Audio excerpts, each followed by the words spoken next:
Welcome back to my monthly gaming backlog series. Today we're going to discuss what I beat and what I played in the month of November. We're going to start with these two games, Sackboy: A Big Adventure, Spider-Man: Miles Morales. Let's start off with Sackboy. I completed this very, very early in November, and I'm pretty sure I talked about it in the October recap that I was pretty close to beating the game. Now, if we want to be specific, I started this game August 25th of 2022, and I completed it on November 2nd, 2025.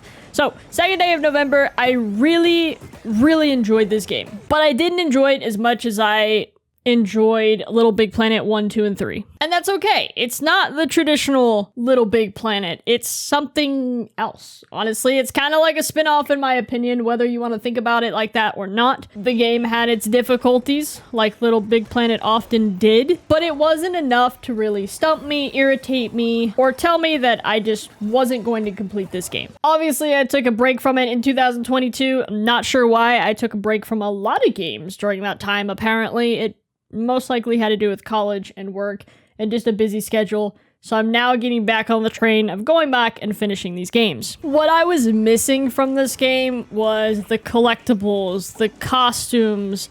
I didn't really care to deck out my character like I did in Little Big Planet. I didn't care whether I bought new costumes, pants, shirts, hats, whatever. I really did not care to switch up my character at all. I pretty much rocked with one costume that I made throughout the entire game. Maybe it's the fact that I'm getting older and I don't really care to 100% games or explore everything about the game like I used to, which is sad. And I feel like part of that is because my backlog is so huge that I'm racing against my own time, I guess. I don't even know. I don't care 100% games anymore like I used to. The only time I went back to get more orbs is when I absolutely needed to, because I couldn't pass unless I had 130 dream orbs. So yes, I had to go back to previous worlds and get more.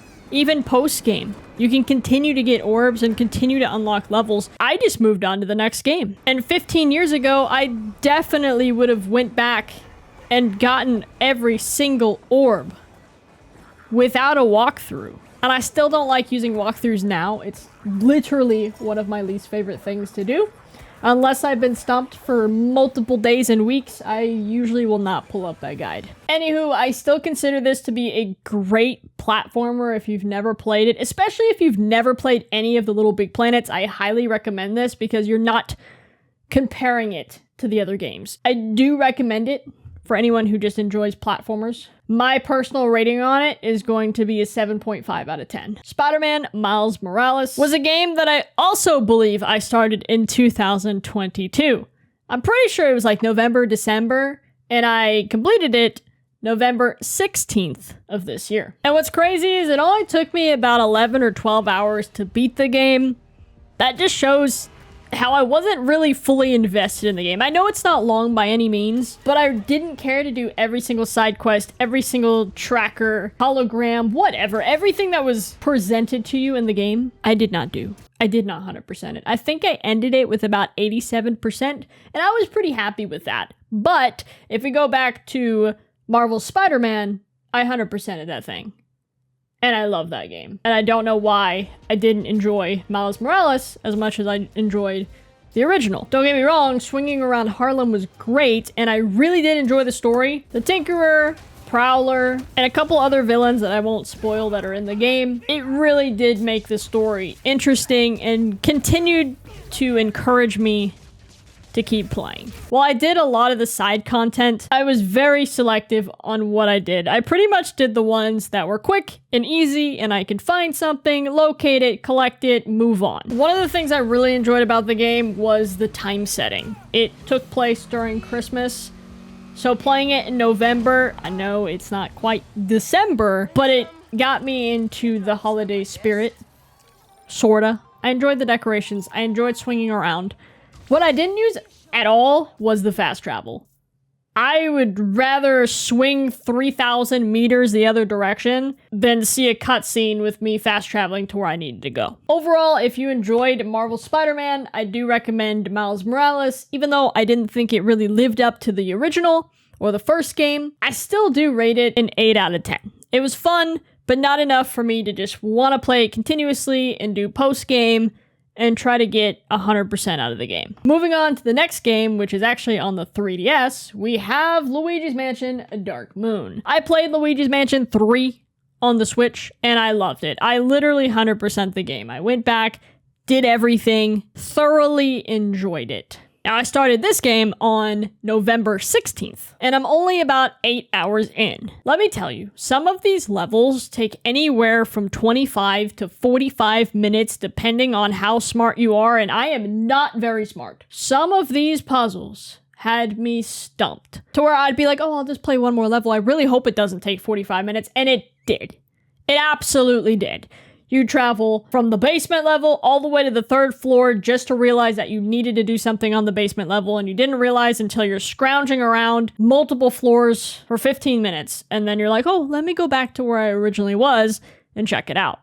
And lo and behold, that's exactly where you needed to go, and you just wasted 15 minutes of your life. Some of the mini-bosses and the bosses can be quite tricky. Dying is quite unfortunate. If you find a little golden bone, pick it up. Find it. Find one. It will at least revive you if you lose all your health. Some of the ghosts will gang up on you, and I'm sorry, but when you're playing on a little 3DS, sometimes you don't realize that these 3 ghosts will destroy you in an instant because you can't move very far. The screen is like this big, okay? Overall, though, I still like Luigi's Mansion 3 better, and I don't know if it's because it's on a bigger screen, but overall, I think it just kind of flows better, and I don't think the levels are as long. I was kind of really excited to go back into levels and collect gems, and also the thing about the gems, if I remember correctly, Luigi's Mansion 3 had like collectibles for each level, and Luigi's Mansion Dark Moon, the collectibles are for the entire world. So you might be able to get certain gems on certain levels, but it doesn't tell you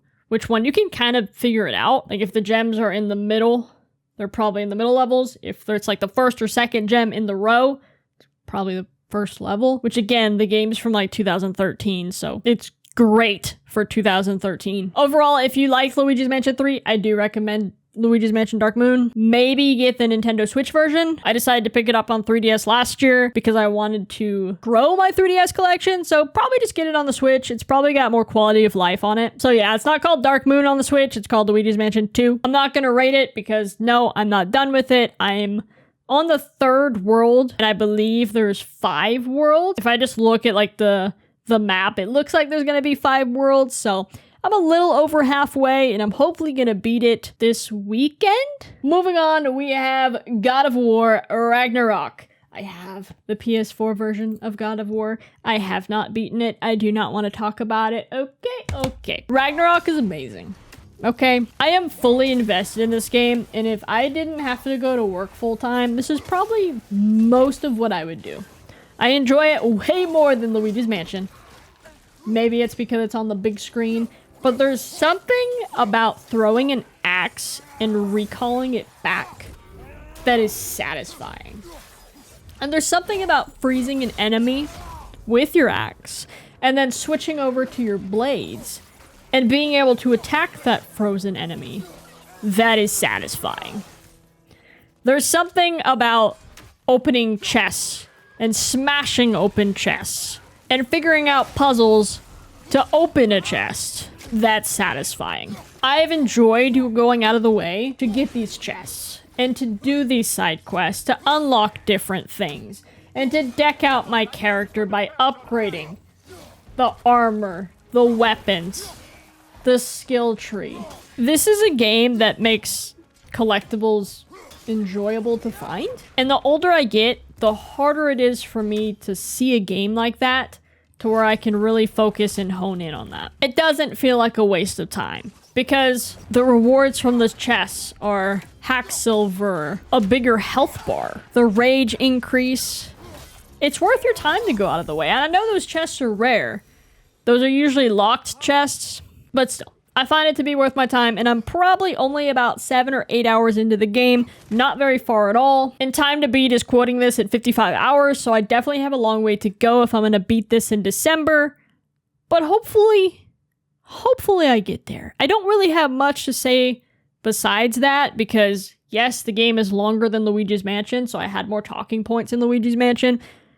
I'm very early on with this game, but all I know is it's been amazing and I wish I played it earlier, but I'm pretty sure I just got that game last year for Christmas, so not too bad. It hasn't been on the back burner for too long. So that's gonna wrap it up for the games that I played in November, but if I do end up beating God of War Ragnarok and Luigi's Mansion 2, I think I need to try to go back to The Legend of Zelda Echoes of Wisdom because I haven't touched that game in about 2 months. Probably need to trickle back that way. And then I probably need to trickle back to Mario Galaxy 2, and that might wrap up my December.